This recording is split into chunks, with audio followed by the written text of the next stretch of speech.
Kali ini mengetengahkan episode kelima dengan judul Perguruan Lopanda. Mubajil merasa lega melihat kehadiran orang tua dengan cahaya obor di tangan kirinya itu.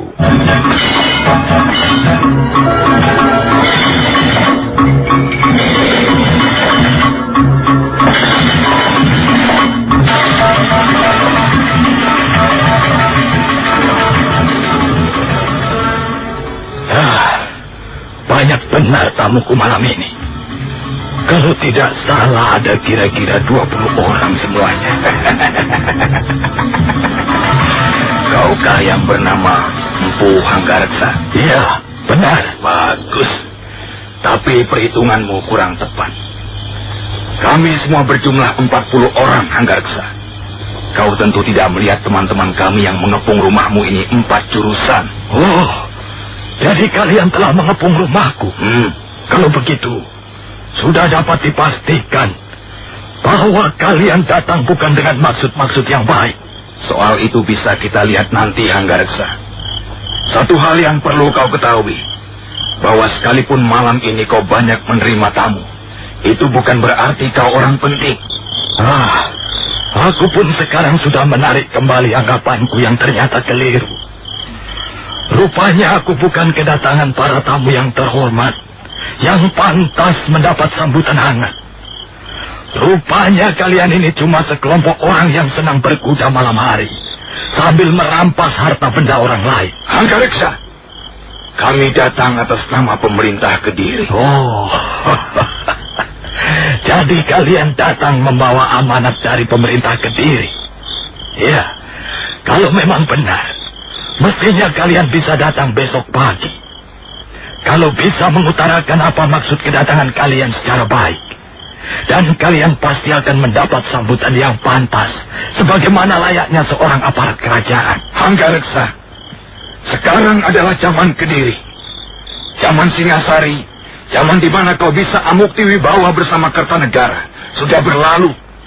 Sekarang kau bukan lagi Hanggareksa yang ternama, Hanggareksa yang dihormati masyarakat luas karena jasa-jasanya pada negara. Iya, perkataanmu itu benar sekali. Aku bukan lagi Empu Hanggareksa yang dulu. Aku sekarang tinggal sepotong tulang yang dibungkus kulit keriput. Bagus. Kalau kau mau mengakui keadaanmu sekarang. Tapi sangat disayangkan, mestinya kau hidup dengan sedikit berhati-hati dan tidak perlu merasa menjadi orang yang perkasa lagi. Mestinya kau hidup untuk dirimu sendiri, Hanggareksa. Uruslah dirimu sendiri yang tinggal puing-puing diliputi debu usia tuamu. Tapi mengapa kau masih juga merasa gagah? Merasa punya nyali untuk memberikan tempat penampungan seorang wanita pelarian? Apakah kau tidak tahu bahwa dengan begitu kau telah melakukan suatu kebodohan besar? Kau pastilah pemimpin rombongan. Apa kau tidak bisa bicara lebih jelas dan lugas? Hanggareksa, minggirlah. Prajurit-prajurit itu akan segera menggeledah rumahmu. Untuk apa mereka menggeledah rumahku? Apa yang mereka cari? Kalian mau apa dariku? Kebo keluyur? Iya, Tuan. Turunlah dari punggung kudamu. Selanjutnya kau tahu apa yang harus kau lakukan. Baik, Tuan. Hei, Pak Tua, berilah aku jalan untuk memasuki pintu rumahmu. Dengan cara seperti ini, aku tidak akan pernah mengizinkan seorang pun memasuki pintu rumahku. Aku tidak perlu minta izin. Dan aku melarangmu memasuki rumahku. Selangkah lagi kau mendekat, aku tidak akan tinggal diam. Tua bangka tak pandai mengukur diri. Kalau kau melarang, aku akan memaksa. Rupanya kau lebih menyukai kekerasan, ya?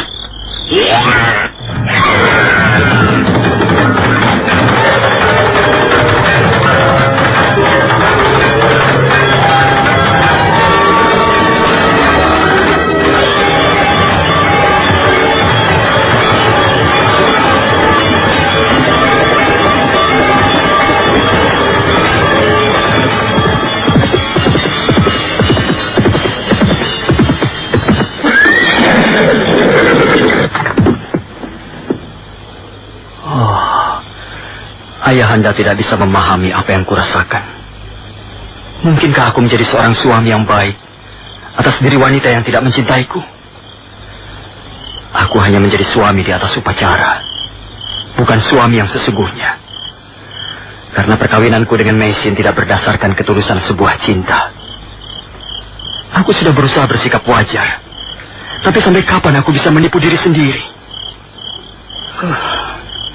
Aneh sekali. Tiba-tiba saja hatiku tidak enak.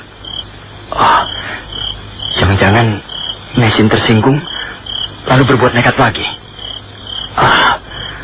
Aku memang tidak bisa kehilangan wanita itu. Walaupun aku juga tidak bisa mencintainya dengan sepenuh hatiku. Rasanya ada sebuah noda atau cacat yang mengganggu hubungan kami. Baiklah, aku harus kembali. Aku khawatir terjadi apa-apa atas diri wanita itu.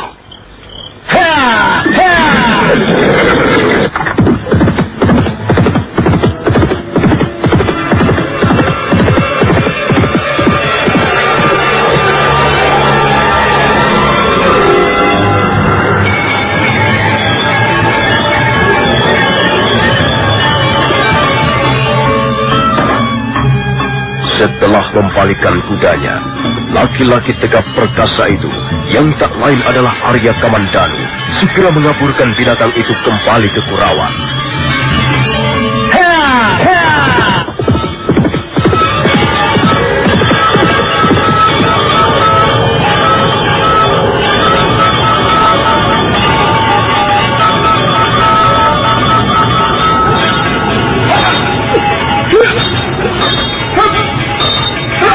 Sementara itu, Anggarsa masih bertarung melawan Kebo Buyur. Dengan sebilah pedang usang, ia berusaha membendung serangan lawannya yang bersenjatakan kala rantai.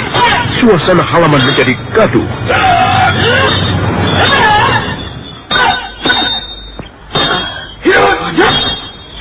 Nona Meisin. Rupanya Nona sudah terbangun juga. Ada keributan di halaman, Nyi Rongkot? Ya, rupanya begitu, Nona. Mungkin ada beberapa orang datang untuk merampok.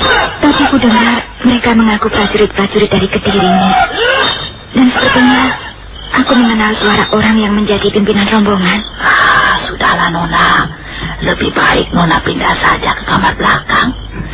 Kita bersembunyi di sana dan mengunci semua pintu serta jendela. Ayo, mari Nona. Jangan di sini. Kita cari tempat yang lebih aman.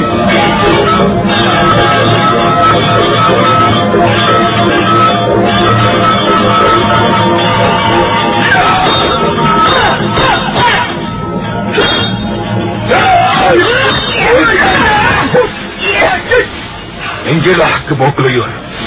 Tapi jangan hilang kewaspadaan. Tutuplah semua lubang yang kemungkinan bisa digunakan orang tua itu untuk meloloskan diri. Awasi samping rumah dan gandok di depan itu. Baik, Tuan. Nah, bagaimana Anggareksa? Kau masih tetap membandel? Aku tidak tahu apa sebenarnya maksud kalian. Aku hanya mempertahankan apa yang menjadi hakku. Orangmu itu tadi bermaksud memasuki rumahku dengan cara tidak sopan dan memaksa. Maka aku terpaksa pula untuk menghalang-halanginya. Kau telah mencegah orangku. Dan itu berarti kau telah berani meremehkan kehadiranku. Aku tidak kenal siapa dirimu. Dan aku sangat menyayangkan mengapa malam-malam begini terjadi keributan di halaman rumahku. Jadi kau belum mengenal siapa aku. Kau akan gemetar ketakutan dan mungkin sikapmu akan berubah kalau kau sudah mengenal orang yang sedang mengajakmu bicara ini. Sambi? Iya, Kakang. Coba, supaya orang tua itu tidak penasaran. Tolong kau perkenalkan siapa diriku. Baik, Kakang. Hai, Empu Hanggareksa. Mungkin kau pernah mendengar seperti apa dahsyatnya Aji Segara Geni. Mungkin kau juga pernah mendengar seperti apa ampuhnya tongkat pencabut roh. Dan mungkin kau tahu di mana letaknya lereng Gunung Tengger. Nah, toko pendekar di sebelah kananku inilah yang bernama Empu Tong Baja. Toko dari lereng Tengger. Tokoh yang memiliki 2 macam senjata pengantar maut itu. Iya. Jadi sekarang ini, aku sedang berhadapan dengan seorang pendekar pilih tanding yang bernama Empu Tong Bajil. Iya, benar. Bagaimana perasaanmu setelah berhadapan dengan tokoh kenamaan itu? Ya, tentu saja aku merasa sangat gembira. Dan tentu aku akan jauh lebih gembira seandainya pimpinan kalian itu, tokoh kenamaan itu, datang ke rumahku dengan cara yang lebih sopan. Kaulah yang harus bersikap sopan. Kaulah yang harus menundukkan wajahmu, menaruh hormat padanya. Kau tahu, Kakang Bajil inilah yang sekarang menjadi pucuk pimpinan kami. Kelompok pendekar pemerintah Kediri. Dialah yang memimpin kami waktu ikut menghancurkan kota Singasari, hingga Kartanegara terbunuh. Lalu untuk apa kau katakan semuanya itu? Kukira keteranganmu tentang pimpinanmu itu sudah lebih dari cukup. Sekarang aku ingin tahu, apa sebenarnya maksud kedatangan kalian ke rumahku?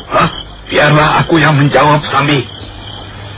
Anggareksa, katakan terus terang bahwa selama ini kau telah menyembunyikan seorang wanita pelarian di rumahmu. Aku tidak tahu menahu soal wanita pelarian. Mengapa kau tidak berkata terus terang? Dari mana kau tahu bahwa aku tidak berkata terus terang? Jadi kau hendak menyangkal, kau hendak membangkang dan melawan kami. Aku tidak punya urusan dengan kalian. Anggareksa, kau jangan menuduh sembarangan. Mungkin sekarang ini bintangmu sedang naik, namamu sedang termasuk, dan kau mendapat kepercayaan dari pihak yang sedang berkuasa. Tapi janganlah menuduh orang sembarangan. Kata-katamu memanaskan hati. Aku tak sudi diperlakukan sewenang-wenang. Ini rumahku. Aku bisa berbuat apa saja di rumahku. Bahkan kalau perlu aku bisa mengusir kalian. Kurang ajar. Orang tua bangka ini agaknya tidak memikirkan lagi keselamatan jiwanya, Kakang. Sambil, biar aku yang merampungkan urusan ini. Jadi kau masih tidak mau mengakui, masih berusaha menyangkal bahwa kau menyembunyikan wanita pelarian itu? Aku tahu. Aku pasti telah kena fitnah. Pasti ada orang yang tidak senang padaku, lalu dia berusaha melancarkan fitnah. Ya, memang benar. Ada orang yang tidak senang padamu. Mungkin dia telah memfitnahmu, tapi mungkin juga keterangan yang diberikan pada kami ada benarnya. Nah, Anggareksa, kau akan segera tahu siapa orangnya.